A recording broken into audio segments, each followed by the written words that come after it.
कवियों के कुछ पद हैं, जैसे कि तुलसीदास, सूरदास, कबीर और धर्मदास। इन चारों कवियों के छोटे छोटे पद इस पाठ में दिए गए हैं, जिसका अध्ययन हमको करना है।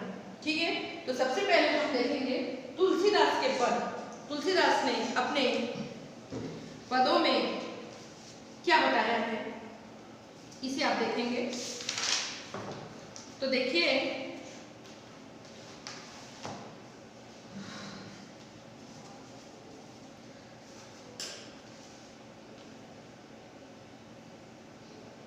तुलसीदास जी लिखते हैं, मन पछते हैं अवसर बीते, दुर्लभ देह पाई पर हरिपद भजू, करम वचन अरुहिते, सहज बाहु दस बदन आदि नृप, बचे न काल बलिते, हम करी घन धन धाम समारे, अंत चले उठी रीते, सुत बनितादि जानी, स्वार्थ रत्ना करु नेह सभीते, अंत को ही तजेंगे पामर, तू न तजे अभयते, अब नाथे अनुराग जाग जड़, त्याग दुरासा जीते, बुझे न काम अग्नि तुलसी कहूँ, विषय भोग बहु गीते। तो यहाँ पर कवि तुलसीदास जी ने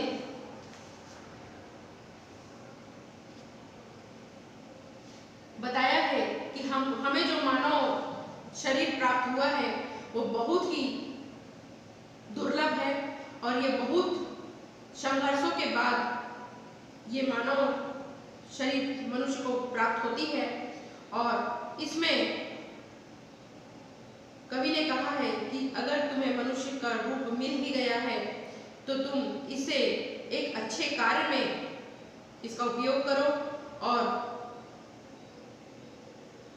भगवान को, ईश्वर को सदा स्मरण करते रहने की इस पद में कवि ने प्रार्थना की है कि हे मनुष्य, तुम्हें ये देह बहुत मुश्किल से मिली है, तो तुम ईश्वर की भक्ति में इस शरीर को लगा दो। तो कवि कैसे कहते हैं, देखिए, मन पछते हैं अवसर बीते, दुर्लभ देह पाए हरिपद भजू, कर्म वचन अरुणीते। तो कवि यहाँ पे कहते हैं कि अवसर बीत जाने के बाद मनुष्य पछताता है, कोई भी काम बिगड़ जाता है, और जब अवसर बीत जाता है तब मनुष्य उस काम का पछतावा करता है, क्योंकि उसको पछतावा इसलिए होता है क्योंकि वो कोई भी कार्य को करने से पहले उसके परिणामों को सोच विचार नहीं करता है, और जब बाद में काम बिगड़ जाता है तो उसे पछताना पड़ता है, इसलिए वह पछताता है। दुर्लभ देह पाई हरिपद भजू, करम वचन अरुणीते। तो कवि यहाँ पे कहते हैं कि हे मनुष्य, तुमने बहुत ही दुर्लभ देह पाई है, क्योंकि मनुष्य के रूप में तुम्हें प्राप्त हुई है, तो तुम इसे कर्म और वचन से हरि के भजन में लगा लो। सहस्र बाहु दस बदन आदि निप, बचे न काल बलि से। तो हे मनुष्य, इसी में तेरा कल्याण है, इसी में तेरा उद्धार होगा कि तू ईश्वर भक्ति में अपने देह को लगा ले, क्योंकि इसके सिवा अब तेरे जीवन को सुधारने का और कोई रास्ता नहीं है। क्योंकि सहस्र बाहु और दस बदन जैसे बड़े बड़े महावीर भी इस काल के गाल में समा गए हैं, वह भी नहीं बचे हैं। और हम करी घन संग्राम समारे, अंत चले उठी रीते। और ऐसे योद्धा सहस्र बाहु दस बदन आदि जैसे महान राजा जो थे, वह उन्हें भी, उनके पास बहुत धन संपत्ति थी, घर राजमहल थे, लेकिन उनको भी अंत में समय की गति के अनुसार सब कुछ छोड़ के जाना पड़ा, और सिर को समय के आगे उन्हें झुकाना पड़ा, और अंत में उन्हें भी खाली हाथ ही इस संसार से जाना पड़ा। तो कवि इस मनुष्य को संबोधित करते हुए कहते हैं, तो हे मनुष्य, जब तुमने देख लिया कि बड़े बड़े महान योद्धा भी अंत में खाली हाथ ही इस धरती से जाते हैं और उन्हें भी जाना पड़ता है, तो हे मनुष्य, तुम इस संसार की झंझटों में क्यों फंसते हो?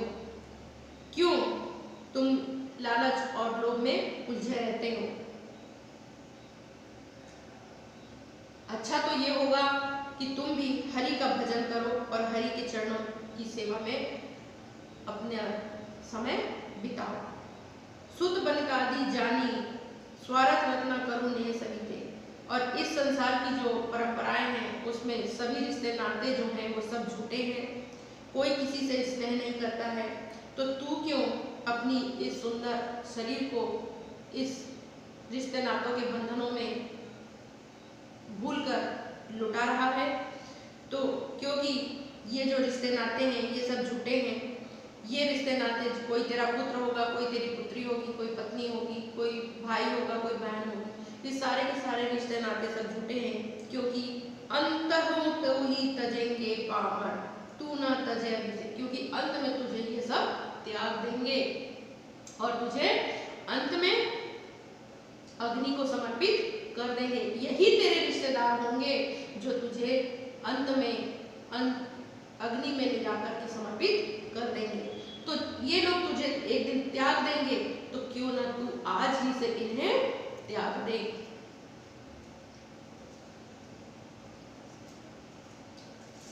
अब नाथ ही अनुराग जाणु जड़ व्याकुल दुरासा जीते। इसलिए हे मनुष्य, सब व्यर्थ की बातों को छोड़ और प्रभु के चरण की वंदना कर और अपने जीवन को धन्य बना ले। ऐसा कवि यहाँ पर कहते हैं। और कवि ये भी कहते हैं कि बुझे न काम अग्नि तुलसी कहूँ, विषय भोग बहुत ही। क्योंकि कवि कहते हैं कि आज बाजी तेरे हाथ में है और आज तू इसे अपने हाथ में समय का सदुपयोग करके इसे जीत सकता है। क्योंकि बुझे न काम अग्नि तुलसी कहूँ, तुलसीदास जी कहते हैं कि हमारे इच्छाओं की पूर्ति और हमारे विषय भोगों की तड़प जो है वो कभी भी समाप्त नहीं होने वाली है, बल्कि ये तो और दिनों दिन बढ़ती ही चली जाएगी। हमारी जितनी भी इच्छाएं पूर्ति होती हैं, इच्छाएं और भी अधिक बढ़ती जाती है, अर्थात हमारी कामना, हमारी इच्छा कभी भी समाप्त नहीं होती है, ये दिनों दिन बढ़ती ही जाती है। इसलिए कवि यहाँ पे कहते हैं कि हे मनुष्य, तू समय के रहते हुए संभल जा और अपने जीवन को सुधार ले और ईश्वर की भक्ति में अपने जीवन को समर्पित कर दे। ऐसी प्रेरणा कवि तुलसीदास अपने इन पदों में कहते हैं। ठीक है, आगे तो देखिए दूसरा सूरदास के पद। सूरदास अपने पदों में क्या कहते हैं, देखिए। खेलन हरि निकसे ब्रजकोरी, कटी कचनी पीतांबर बांधे, हाथ लय भरा चकडोरी, गए श्याम रवि तनया के तट, अंग लसती चंदन की कोरी, औचकी देखी तह राधा, नैन विशाल भाल दिए रोरी, नील वसन फरिया कटी पहिरे, बेनी पीठी रूलती झकझोरी, संग लरी कनी चली, इति आवती दिन थोड़ी, अति छवितन गोरी, सूर श्याम देखत ही रीजे, नैन नैन मिल परिठ बोरी। तो यहाँ पर कवि ने, सूरदास जी ने कृष्ण की भक्ति में भाव विभोर होकर के इस पद की रचना की और इस पद में श्री कृष्ण की बाल लीलाओं का वर्णन किया कि जब कृष्ण ब्रज की गलियों में खेलने के लिए निकले हुए हैं और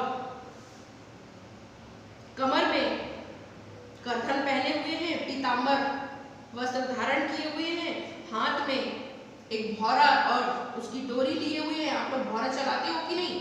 तो बच्चे लोग थोड़ा भौरा खेलने का काम करते हैं। भौरा को ऐसे जमीन पर ऐसे गोल गोल घुमाकर खेलते हैं। पहले के समय में बच्चे बहुत खेला करते थे, आजकल तो बहुत कम हो गया है, लेकिन फिर भी आज भी बहुत से बच्चे खेलते हैं। तो भौरा हाथ में लिए हुए कृष्ण जी ब्रज की गलियों में निकल पड़े हैं अपने सखाओं के साथ में खेलने के लिए और गए श्याम रवि तनया के तट, और वे जमुना के तट पर पहुंचे हुए हैं और उनके शरीर पर विभिन्न प्रकार के आभूषण शोभायमान हो रहे हैं और साथ में चंदन का तिलक भी उनके शरीर पर, उनके माथे पर शोभायमान हो रहा है।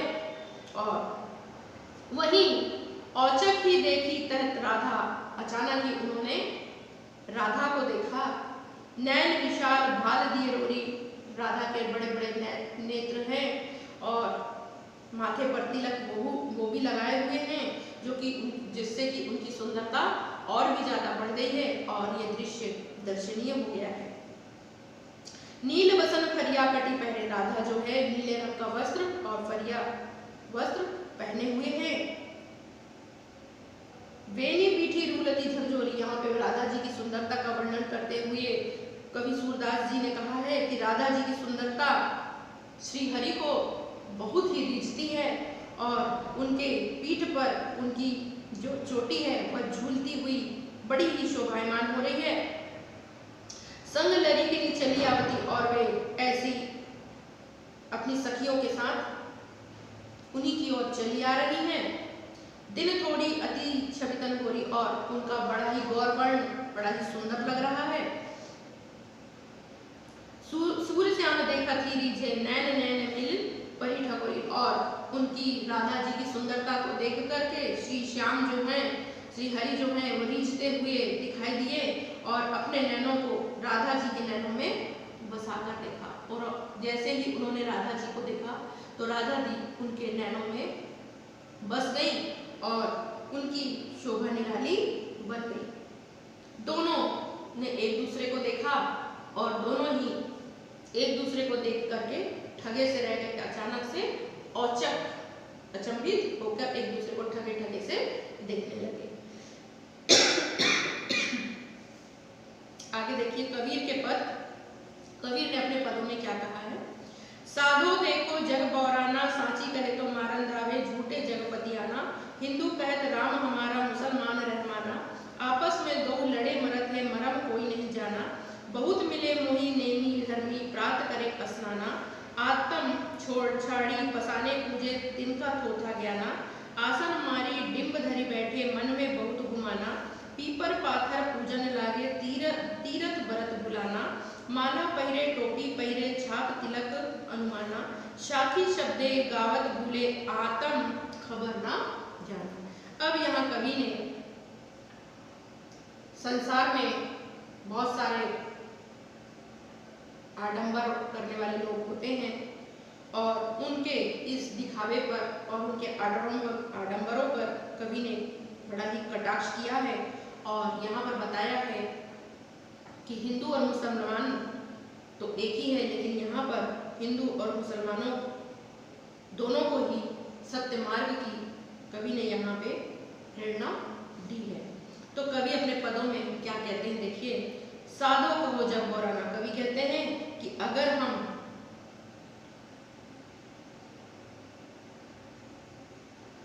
इस संसार में किसी को सत्य बात कहते हैं तो वह हमसे लड़ने झगड़ने को तैयार हो जाता है, क्योंकि आजकल का जमाना ऐसा ही हो गया है कि सत्य बात कोई पसंद नहीं करता है, सब झूठ को ही पसंद करते हैं। आज जमाना झूठ का हो गया है, झूठे का हो गया है, झूठे का आज सब साथ देते हैं और सत्य को सब ठुकराते हैं और सत्य जो बोलने वालों से सभी लड़ाई झगड़ा करने को तैयार हो जाते हैं। ऐसा कवि यहाँ पे बताते हैं।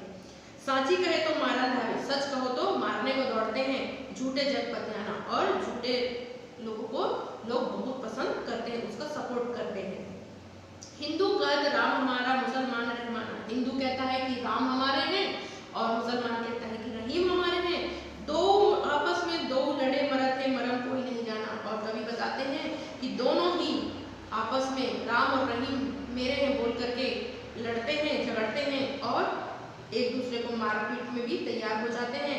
लेकिन सत्य क्या है, सत्य का आज तक हिम्मत कोई नहीं जान पाया कि राम और रहीम तो एक ही हैं। बहुत मिले मोही नेमी धर्मी, प्रात करे असाना, कवि कहते हैं कि मुझे बहुत सारे ऐसे लोग मिले हैं जो धर्म के नाम पर पूरे नियम और पालन करते हैं और सुबह सुबह स्नान भी कर लेते हैं। आत्म छोड़ी पसाने पूजे, तिनका थोथा ज्ञाना, और जो लोग अपनी आत्मा को छोड़ करके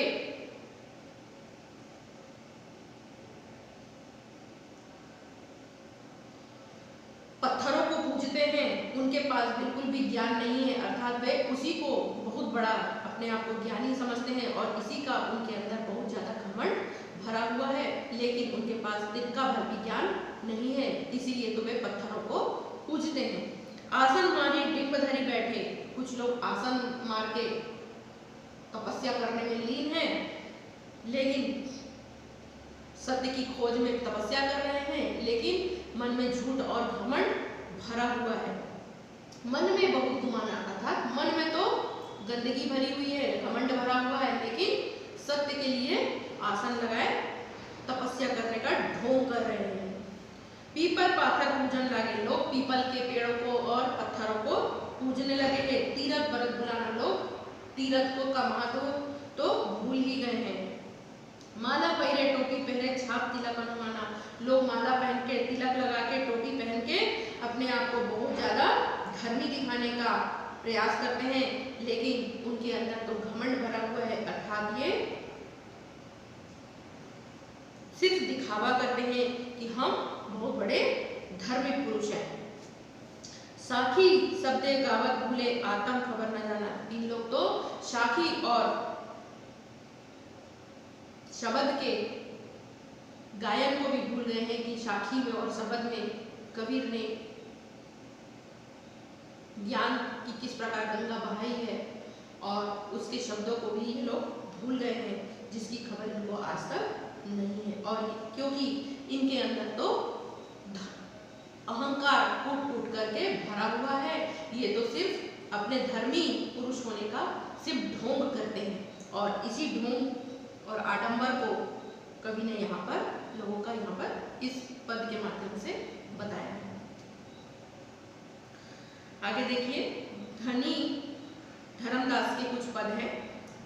हम सतनाम के व्यापारी, कोई कोई लादे कांसा पीतल, कोई कोई लौंग सुपारी, हम तो लागो नाम धनी को पूरन खेप हमारी। यहाँ पर कवि ने इस पद के माध्यम से बताया है कि सत्य नाम का व्यापारी बनकर धर्मदास लोगों को सीख दे रहे हैं कि उनके पास कुछ भी नहीं है, सिर्फ सत्य नाम का ही एक मोती है, जिसको वो अपनी पीठ पर लाद कर उसकी ज्ञान को सभी लोगों को बता रहे हैं।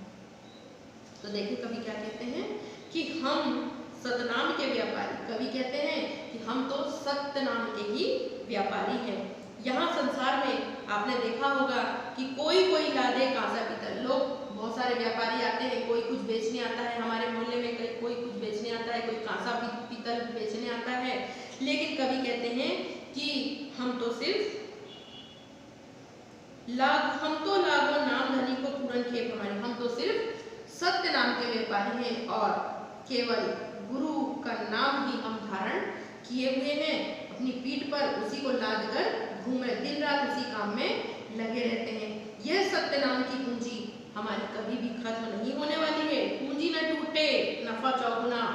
कवि कहते हैं हमारी पूंजी जो है सत्य नाम की, वह कभी भी खत्म नहीं होने वाली है, बल्कि हमें चौगुना फायदा ही देती है। बनिज किया हम भारी, तो हम इसीलिए इस सत्य नाम की व्यापारी का कारोबार चलाते हैं।